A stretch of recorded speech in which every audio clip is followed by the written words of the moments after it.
बिस्मिल्लाहिर्रहमानिर्रहीम। आज खान साहब से अटक जेल में मुलाकात हुई। बुनियादी तौर पर यह मुलाकात हामिद खान साहब की थी, क्योंकि काफ़ी अरसे से हामिद खान साहब और इमरान खान साहब का इंटरेक्शन नहीं हो सका था, क्योंकि जिस वक्त खान साहब की गिरफ्तारी अमल में लाई वो उस वक्त मुल्क से बाहर थे।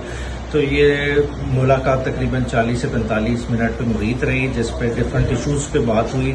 लीगल केसेस से लेके लॉयर्स मूवमेंट के हवाले से इन तमाम एरियाज़ पे बातचीत हुई। साथ ही साथ खान साहब ने अपने कंसर्न शो किए कि जिस तरह से आज डिफरेंट मुल्क की एम्बेसडर गाए बगाए आके इलेक्शन कमीशन को मिल रहे हैं, तो उनका बुनियादी सवाल ये था कि क्या हमने आज तक इन एम्बेसडर से पूछा कि एक शख्स जो इस मुल्क की दौलत लेके बाहर बैठा हुआ है बगैर किसी उसने अपील फाइल की है, इतने देर तक आया, उसके रोल पे कभी इन्होंने क्वेश्चन उठाया? जमहूरी अमल पाकिस्तान में बहुत ज़रूरी है। खान साहब ने दोबारा से उस चीज़ को रिटरेट किया। उन्होंने कहा इकोनॉमिक स्टेबिलिटी आ ही नहीं सकती जब तक पॉलिटिकल स्टेबिलिटी ना हो।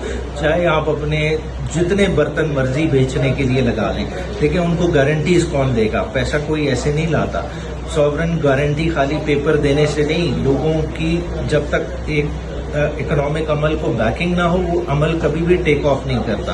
तो इन चीज़ों पे खान साहब से मुफस्सिल बात हुई। खान साहब को उनके साइफर केस के हवाले से भी बताया था कि उस वक्त तक जजमेंट रिजर्व थी। तो खान साहब को केस की बॉदरेशन नहीं थी, क्योंकि खान साहब को पता है कि ये पॉलिटिकल विक्टिमाइजेशन का अमल है और ये इसी इंटेंशन से किया जा रहा है कि मैक्सिमम पीरियड उन्हें सियासत के अमल से बाहर रखा जाए ताकि इस मुल्क में कोई इलेक्शन की डिमांड ना करे। दोबारा से उन्होंने अपनी तंजीमों को इसी तरफ रिटरेट किया कि वो इस लॉयर्स मूवमेंट में भी पार्टिसिपेट करें और अपना हिस्सा डालें, और 90 दिन के इलेक्शन की डिमांड हमारी बुनियादी डिमांड है, जिस पे हमने किसी सूरत पीछे नहीं हटना।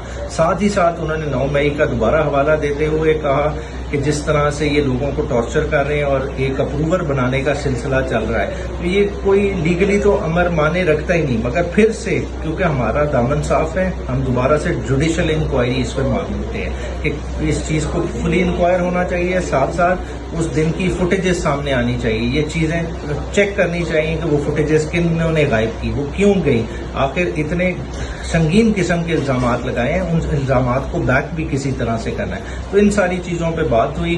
तो बाकी कुछ प्राइवेट मैसेजेस हैं डिफरेंट लोगों के लिए, अपने डिफरेंट तंजीमी ओहदेदारान के लिए, वो उनके साथ शेयर किए जाएंगे। शुक्रिया।